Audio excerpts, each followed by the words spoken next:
Is Tetris a solved game? Put simply, no.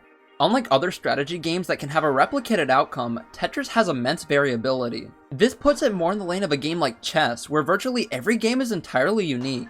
In Tetris, the vast array of piece placements makes the goal of perfect play difficult to tackle. This is coupled with the sheer randomness of the piece distribution, where a string of bad pieces can easily wreck a stack, even if the board is accommodating. This is a hallmark of the 1989 version of Tetris, but alongside that are other facets of the game that can be exploited to modify the randomness into our favor. This is where tool-assisted speedruns come into play, involving external tools that are used to create near-perfect gameplay beyond the human level. Tasks involve the usage of save states, mapped out inputs for the entirety of a run, and deterministic manipulation of what would otherwise be randomized game elements. Task runs have been made for countless games, but for Tetris, a task run utilizes the fastest piece movement possible, manipulation of the piece randomizer, and even glitches that the developers didn't know were present in the game. How interesting could a Tetris task even be? Well, let's find out.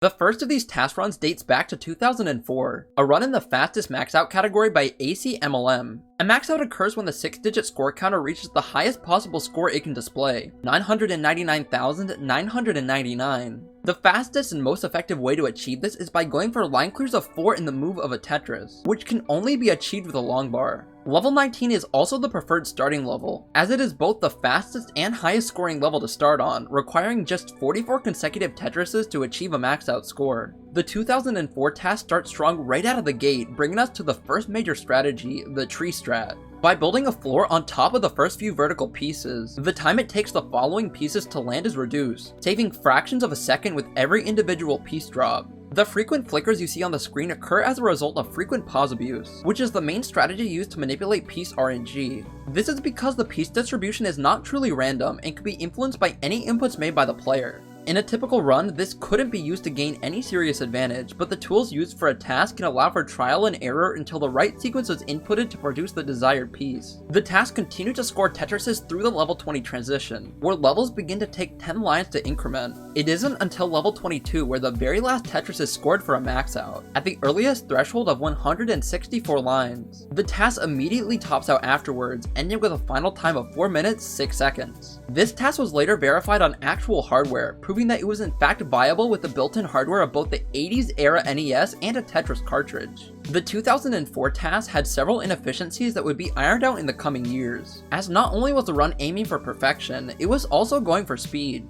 A time cut of 10 seconds was achieved by Nico in 2005, using a much more efficient center well strategy. This was followed with a 14-second improvement by ACMLM later in the year, the first sub-30 run by Baxter in 2007, and it wouldn't be until 3 years later that we would see the biggest breakthrough in the category, ACMLM's 3-minute, 11-second run. This introduced a brand new discovery to the game, one that would prove to be the most time-saving of all, the wraparound glitch. When the uppermost 3 rows are completed and cleared, the game is tricked into clearing the bottom row of the stack.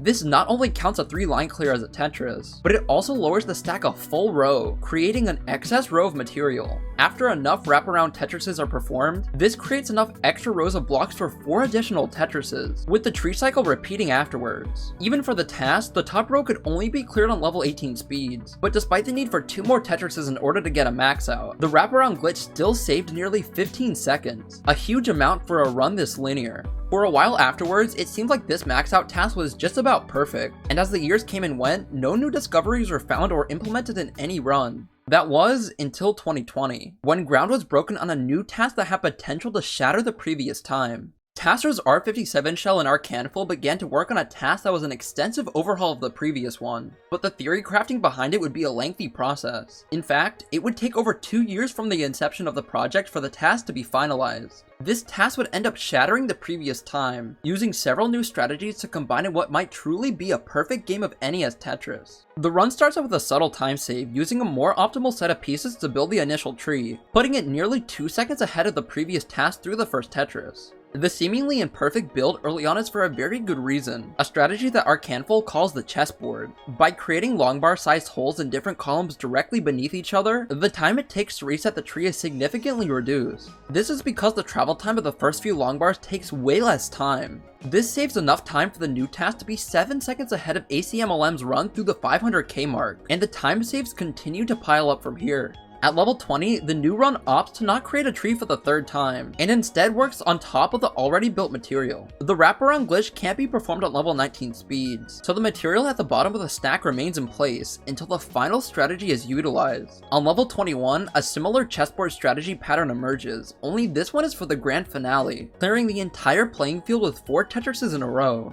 Due to hardware limitations on the NES console, the odds of a given long bar aren't truly 1 in 7, and for 4 in a row, the odds work out to 0.0009%, a 1 in 108,000 piece sequence. Naturally, this couldn't be done by pure chance in the run, and so RNG manipulation stepped in once again to produce possibly one of the coolest endings to any game of NES Tetris. With the very last input marking the end of the task, the time for this run clocks in at 2 minutes and 53 seconds, saving over 18 seconds from the previous variant of the task. This run optimized nearly every facet of the game, from the beginning with the tree clearing the material in the middle, and with a perfect clear that cleared every piece at the end. It's very likely that this task marks the end of any major discoveries being found for the run. But given the nature of how flimsy NES Tetris can be, we can't be so certain about that. For now though, this is the benchmark for both speed and perfection.